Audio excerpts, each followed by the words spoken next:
Hey everyone, Greta here. Today we are going to talk about how to do a supported headstand for beginners.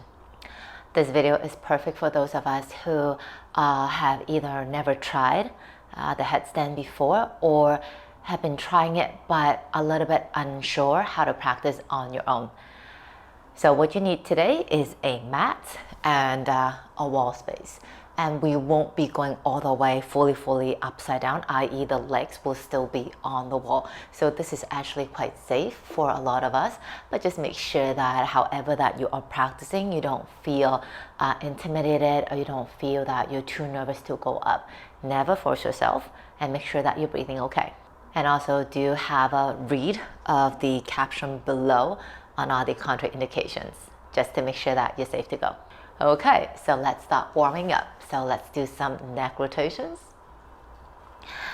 All the warm-ups that I'll be doing today, it's more a quick tutorial.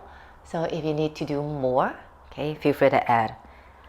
So work on the neck. I'm doing rotations. If you like to do some side stretches, go ahead and take as long as you need.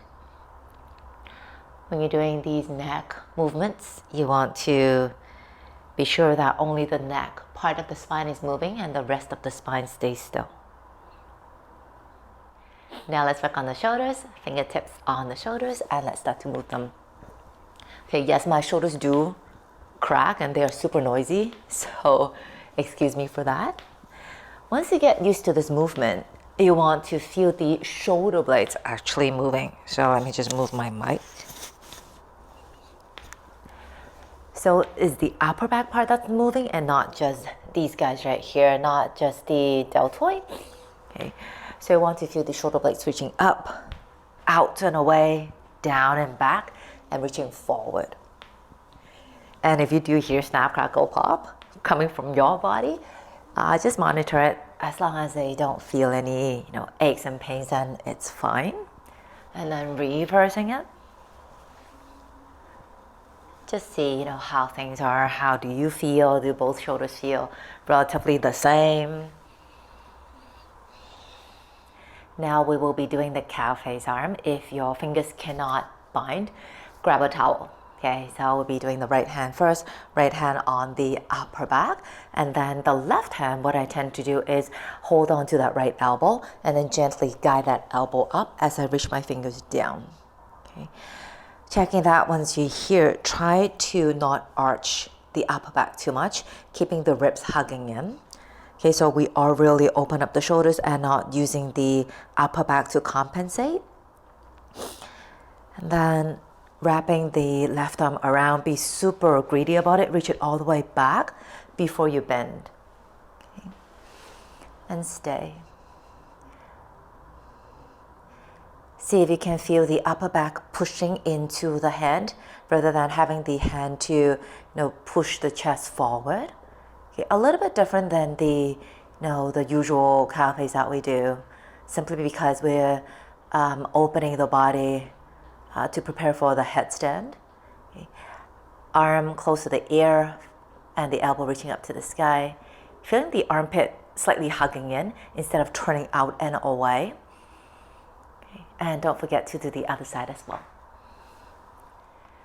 Now we will be working on the strength in the base, which is the shoulders, arms, and the upper back. Of course, they always come as a group. So when we are going to do a forearm plank, you want to check that the shoulders are away from the ears. So rather than struggling and pulling the shoulders right into the ears using your upper traps, we want to maintain a good distance and feeling that you're not just using the upper traps to do the entire work. At the same time, the upper back wants to spread. This is not spreading. As you can see, my upper back is coming in together, so I want to spread it. What I want to do is, instead of using my upper back muscles to kind of pull everything in, I want to use the muscles in my chest, the pecs, to engage so that to keep a broad upper back that will keep the entire base stable. As for the fingers, we will be lacing our fingers. So there are a few ways of doing this. One way is the fingers laced, all fingers laced. For me, I tend to keep the pinky fingers unlaced so that I don't have to press onto the last one and really crushing onto my pinky finger. Okay, and some people like to close the palm. So whatever that we are doing right now, we are setting up for the headstand. So if you're unsure, just have a feel which arm position makes you feel most stable. And the elbows will be about shoulder width apart. So when we are measuring this, we want to grab onto the upper arm. So we're not just touching the side of it. We want to actually hold on to the tricep. So what I'm doing right now, I'm facing the camera, so I don't want to touch just the front part of it, the part that's facing the camera, rather it's the outside.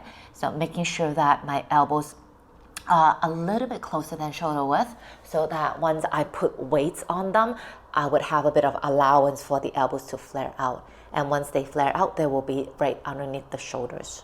Okay, so let's set up for our forearm plank. Okay, elbows on the mat, holding onto the triceps, and lace the fingers. Checking that the elbows are right underneath the shoulders, and I walk my feet back. Okay. Shoulders away from the ears, closer to the hips, and feeling the elbows are pressing vertically down away from the floor, allowing my upper back to spread, allowing the chest muscles to engage. Elbows feeling that they're dragging towards the toes, belly hugging in. And also imagine I have back pockets in my leggings, they're pulling down towards my heels, and I stay. The forearm plank that we just did is a lot more strong, a lot more active than you might be doing in like a regular yoga class, simply because we're building the strength to prepare to go fully upside down. So that is why we need to focus a lot on the upper body alignment and the strength. Once you are familiar and comfortable with the forearm plank, we are going to take it one step up into a dolphin. So for this one, the hand placement is the same, but for this dolphin, the head will be coming down to the floor. So if you are new to this, it's textbook saying is the top of the head. So if you want to have a quick check, just align the base of the palm between your eyebrow center and don't move the hand. Wherever the middle finger lands, that's basically the crown of the head. Okay. However, do check to see if that spot is the right spot, because we all have our habits and other things. So for me, I actually place a little bit closer to the hairline part onto the head, onto the floor. So it's not right here where my middle finger is. It's a little bit further forward, about half an inch. Okay, so just check. You would know, you feel this is more stable, that's less stable. So go with your gut. Okay, you can't go wrong with that. So setting up, checking that the palm will be cradling your back of the head. Okay, that's very important. And then here, now the head is down to the floor, shoulders away from the ears. Okay, you are on your knees, belly hugging in. When you feel you are ready, press the toes down, lift your knees up, and see if you can walk a little bit closer. Feel free to bend your knees, and your heels will be lifted. Feeling the toes and the mounds of your feet to push the floor away, having your hips a little bit higher, as close to vertically above the shoulders as you can. Maintaining a decent space between the ears and the shoulders so that your neck is still visible. So again, shoulders towards your hips instead of to the ears, right? Upper back spread, and just stay. If you feel a lot of pressure in the neck, in the dolphin, just check how is the base. Okay, never force yourself to go any further. Okay, you can always stay and build more awareness and build more strength in the forearm plank, okay, and also in the dolphin before you go all the way up. All right, so once you're okay with all the warm up, we will be walking up into a headstand. So yes, you need the wall. If you don't have a wall, grab a door space. Just make sure that it feels solid, able to hold your weight up. Let's do a quick measure. So you'll be sitting right up against the wall with your legs extended out. Okay. For me, I generally don't go up with straight legs simply because if I measure, if I place my hands where my heels are, any miscalculation, a lot of times you tend to move the hands a bit further away. Then if you walk up, then your hips will be way behind the shoulder. So you're not really doing the job. So what I usually do is I place my hands anywhere between the mid-calf to the ankle. Okay, so when I go up, my knees will be bent. Of course, the closer I place my hands to the knees, the more bent I will have in my legs. So just have a quick check and see how things are for you. So I'll be placing my hands around the mid-calf area. Okay, so as you can see, this is where my hands are. Okay. Place my head down. Yes, the space is actually quite little. Okay, so once I'm here, shoulders away from the air so that my neck is super visible. Elbows are pressing vertically down to the floor already. So I'm building that space. I don't want too much pressure to be on my neck and head. And then I lift my hips into a dolphin. I press the foot one at a time into the wall and I push away. So the feet are actually about hips height. Okay, it could be a little bit lower, could be a little bit higher, but that's not too important. But just make sure that you don't walk all the way up. I have my toes pressing the wall away so that I try to sag the hips over my shoulders. And belly hugging in, broadening of the upper back. Elbows hugging in. Okay, and just stay. Okay, if you feel really, really stable in this, perhaps you can extend one leg out, but just make sure that when you're extending the one leg up to the sky, the other foot, you actually want the entire foot to be pressing firmly into the wall for extra support. The thing is, when you lift one leg away, if you cannot see, there might be a tendency for the leg to go over. Okay, so you do want the other foot, which is on the wall, to have full support so it doesn't, get dragged and you don't fall by mistake. Okay, I think this is 180. I might be wrong, but as long as I feel stable, then everything is fine. Okay, just make sure that when you're lifting one leg up, you feel very solid. You don't feel wobbly. Do think about more on the foot that's on the wall rather than the foot that's up to the sky. All right. If you think about the leg that's up into the sky, chances are you might get carried away. If you think about the foot that's on the wall, you would want to feel it more solid. Okay. Stay as long as you need, maybe about 10 to 15 breaths. And then come back up and just stay in child's.